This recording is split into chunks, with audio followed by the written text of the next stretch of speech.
Albert Einstein ने मरने से पहले यह कहा था कि जब मेरी मौत हो जाए तो मेरे शरीर पर किसी भी प्रकार का रिसर्च ना किया जाए, ना ही पोस्टमार्टम किया जाए, बल्कि मेरे शरीर को जला दिया जाए। पर ऐसा बिल्कुल नहीं हुआ, क्योंकि जब आइंस्टीन की मौत हुई तो एक डॉक्टर ने चुपके से आइंस्टीन के बॉडी को चेकअप करने के बहाने उसका ब्रेन काट कर अपने साथ चोरी करके भाग गया, क्योंकि डॉक्टर थॉमस को यह जानना था कि आखिर आइंस्टीन के ब्रेन में ऐसा क्या था जो इतना जीनियस था।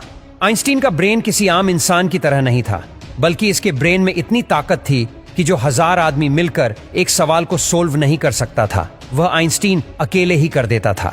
आइंस्टीन को नोबेल प्राइज से लेकर वह हर एक अवार्ड मिल चुके थे जो आज तक किसी को नहीं मिले हैं। इसकी दिमागी शक्ति को देखकर लोग ऐसा बोलते थे कि इसके दिमाग में 2 दिमाग है।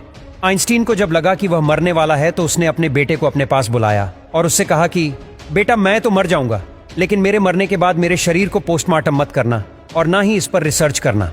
पर आइंस्टीन की यह बात सच नहीं निकली, क्योंकि जब आइंस्टीन हॉस्पिटल में मरा तो उसी अस्पताल में एक थॉमस नाम का डॉक्टर रहता था। उसने चुपके से आइंस्टीन की बॉडी को लैब में ले जाकर उसके ब्रेन को काट कर अपने साथ लेकर भाग गया और वह अमेरिका के शहर फिलाडेल्फिया में जाकर छुप गया। डॉक्टर थॉमस ने उस जगह पर आइंस्टीन के ब्रेन के 240 टुकड़े कर दिए और उसे बोतल में बंद करके अपने घर में छुपा लिया। इस बात से डॉक्टर थॉमस की बीवी बहुत खफा थी। उसे बार बार इस डिब्बे को देखकर गुस्सा आता था और वह उससे लड़ाई करती थी कि इसे यहां से ले जाओ, वरना मैं इसे फेंक दूंगी।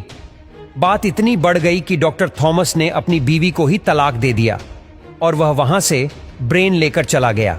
इसके बाद वह कई सालों तक इस ब्रेन को लेकर इधर उधर भटकता रहा, पर अभी तक उसे इस ब्रेन के अंदर के राज का पता नहीं चल सका। अब थॉमस के पास इतने पैसे नहीं थे कि वह इस ब्रेन को लेकर और घूम सके। बाद में डॉक्टर थॉमस ने सोचा कि वह इस ब्रेन के टुकड़े को दुनिया भर के डॉक्टर के पास रिसर्च के लिए भेजेंगे, और उसने ऐसा ही किया। उसने इस आइंस्टीन के ब्रेन के टुकड़ों को दुनिया भर के साइंटिस्टों के पास रिसर्च के लिए भेज दिया, जिसके 30 साल बाद डॉक्टरों ने बताया कि आइंस्टीन का ब्रेन आम इंसान की तरह बिल्कुल नहीं था, क्योंकि किसी भी इंसान का ब्रेन 2 भागों में बटा होता है, लेफ्ट और राइट ब्रेन।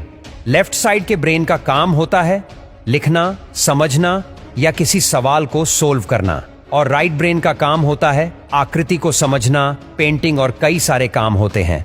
आइंस्टीन के ब्रेन में कॉर्पस कोलोसस नाम की मात्रा हद से ज्यादा थी।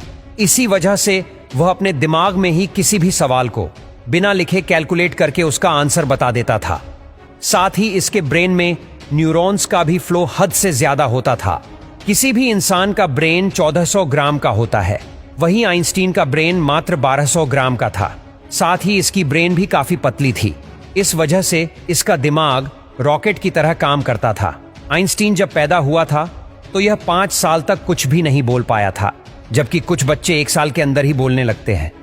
जब इसको स्कूल भेजा गया तो ये हर सब्जेक्ट में फेल हो जाता था, पर 2 सब्जेक्ट में इसके सबसे ज्यादा नंबर आते थे, साइंस और मैथ्स में। जब ये स्कूल जाता था तो कई टीचर इससे डर जाते थे, क्योंकि ये ऐसे ऐसे सवाल पूछता था कि जिसका आंसर टीचर को भी पता नहीं होता था। इतनी छोटी उम्र में आइंस्टीन का दिमाग इतना तेज हो चुका था कि उसके टक्कर में कोई भी आदमी नहीं था। अपने पूरे जीवन में आइंस्टीन ने ऐसी ऐसी थ्योरी पब्लिश की जिसकी वजह से साइंस आज इतना आगे निकल चुका है। अगर आइंस्टीन ना होते तो हम साइंस में इतनी तरक्की नहीं कर पाते। आइंस्टीन की मौत के इतने साल बाद भी आज आइंस्टीन के ब्रेन के टुकड़े न्यूयॉर्क के म्यूजियम में रखा हुआ है, जहां पर आप जाकर देख भी सकते हैं।